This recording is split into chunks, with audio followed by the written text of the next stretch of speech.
मौनी अमावस्या व्रत कथा। शास्त्रों में मौनी अमावस्या का विशेष महत्व है। इस अमावस्या के दिन स्नान और दान का बहुत महत्व होता है। इस दिन भगवान शिव और विष्णु भगवान की पूजा करने का विधान है। साथ ही इस दिन पवित्र नदी में स्नान करना बहुत फलदायी माना जाता है। इस साल मौनी अमावस्या का त्योहार 29 जनवरी को है। वहीं आपको बता दें कि इस दिन महाकुंभ का दूसरा स्नान भी है। वहीं अगर आप इस दिन व्रत रख रहे हैं तो आपको व्रत कथा पढ़ना बेहद जरूरी है, वरना आपका व्रत पूर्ण नहीं माना जाएगा। आइए जानते हैं इस व्रत कथा के बारे में। मौनी अमावस्या पर बन रहा त्रिवेणी योग, जानिए दान स्नान का शुभ मुहूर्त, मंत्र और पूजा विधि। मौनी अमावस्या व्रत कथा। कांचीपुरी नगरी में एक देवस्वामी नाम का ब्राह्मण अपना पत्नी धनवती और 7 पुत्र और एक पुत्री के साथ रहता था। उनकी पुत्री का नाम गुणवती था। ब्राह्मण में अपने 7 बेटों की शादी कर अपनी पुत्री के लिए सबसे बड़े बेटे को वर तलाशने के लिए भेजा। इसी दौरान किसी पंडित में उनकी पुत्री की जन्म कुंडली देखी और उसके बारे में ऐसी बात बताई जिसे सुनकर सब चौंक गए। पंडित ने बताया कि देवस्वामी की कुंडली में एक दोष है, जिसके कारण पुत्री विधवा हो जाएगी। इसके बाद देवस्वामी ने इसके उपाय के बारे में पूछा। पंडित ने बताया कि सोमा का पूजन करने से ये दोष दूर हो सकता है।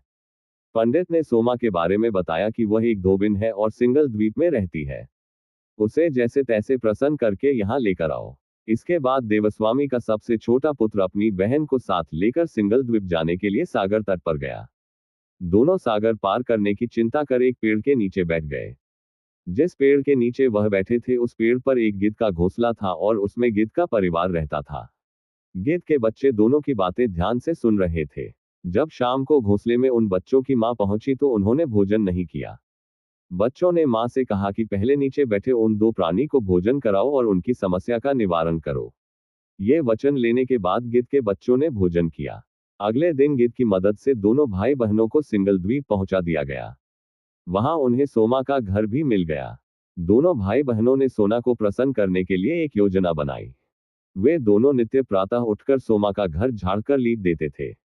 इससे हैरान होकर एक दिन सोमा ने अपनी बहुओं से पूछा कि घर को कौन बुहरता है और लीपा पोती करता है। सोमा की झूठी प्रशंसा पाने के लिए उनकी बहुओं ने कहा, हमारे अलावा ये काम कौन करता है। लेकिन सोमा को इस बात का विश्वास नहीं हुआ और उसने अपने मन में ऐसा करने वाले को खोजने की कसम खाई। सोमा ने सुबह जल्दी उठकर देवस्वामी के भाई बहनों को लीपा पोती करते हुए पकड़ लिया। जिसके बाद सोमा के पूछने पर उन्होंने सोमा को पूरी बात बता दी। सोमा उनकी श्रम साधना प्रसन्न हो गई और घर उचित समय पर उनके घर पहुंचने का वचन दिया। मगर भाई ने अधिक आग्रह पर सोमा उनके साथ चल दी। घर से चलते समय सोमा ने अपनी बहुओं से कहा कि मेरी अनुपस्थिति में किसी का देहांत हो जाए तो उसका शरीर नष्ट मत करना और मेरा इंतजार करना। यह समझाने के बाद सोमा कांचीपुरी पहुंच गई। दूसरे दिन गुणवती के विवाह का कार्यक्रम तय हो गया। सप्तपदी होते ही उसका पति मर गया। सोमा ने तुरंत अपने संचित पुण्यों का फल गुणवती को प्रदान कर दिया। इसके बाद गुणवती ने भगवान विष्णु की पूजा कर पीपल के पेड़ की 108 परिक्रमाएं की, जिसके बाद गुणवती का पति जीवित हो उठा। सोमा उन्हें सौभाग्यवती का आशीर्वाद देकर अपने घर लौट गई। उधर गुणवती को पुण्य फल देने के बाद सोमा के पुत्र जामाता तथा पति की मृत्यु हो गई। सोमा ने पुण्य फल संचित करने के लिए मार्ग में अश्वत्थ पीपल वृक्ष की छाया में विष्णु जी का पूजन करके 108 परिक्रमाएं की। इसके बाद परिवार के मृतक जन जीवित हो गए। आइए अब जानते मौन व्रत करने की विधि। स्नान और शुद्धता। मौनी अमावस्या के दिन सुबह जल्दी उठकर गंगा या किसी पवित्र नदी में स्नान करें। यदि यह संभव न हो तो घर पर ही स्नान करके पवित्र जल छिड़कें।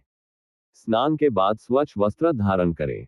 मौन का संकल्प लें। स्नान के बाद भगवान की पूजा करें और मौन रहने का संकल्प लें। संकल्प लेने के लिए भगवान विष्णु, शिव या सूर्य देव का ध्यान करें। उपवास रखें। मौनी अमावस्या पर उपवास करना अत्यंत फलदायी माना जाता है। उपवास के दौरान फल, दूध और हल्का भोजन किया जा सकता है। जल का सेवन करें, लेकिन तामसिक भोजन और अनावश्यक वस्तुओं से बचें। ध्यान और प्रार्थना। मौन व्रत के दौरान ध्यान और प्रार्थना का विशेष महत्व है। शांत स्थान पर बैठकर ध्यान करें और ओम मंत्र का जप करें। यह मानसिक शांति और आत्मिक शक्ति को बढ़ाता है। दान का महत्व। मौनी अमावस्या पर दान करना पुण्यकारी माना जाता है। इस दिन गरीबों, ब्राह्मणों और जरूरतमंदों को भोजन, वस्त्र और धन दान करें। मौन रहने के नियम। किसी भी प्रकार की बातचीत, झगड़ा या वाद विवाद से बचें। मोबाइल और अन्य इलेक्ट्रॉनिक उपकरणों का उपयोग न करें।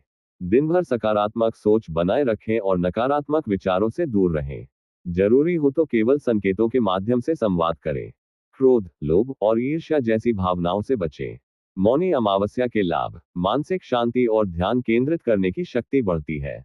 आत्म अवलोकन और आत्मशुद्धि के लिए ये दिन उपयुक्त है। नकारात्मक ऊर्जा का नाश होता है और सकारात्मक ऊर्जा का संचार होता है। धार्मिक और आध्यात्मिक उन्नति में मदद मिलती है। मौनी अमावस्या का दिन साधना, ध्यान और दान के लिए समर्पित होता है। मौन व्रत से व्यक्ति अपने भीतर के शोर को शांत करके आत्मिक शांति प्राप्त कर सकता है।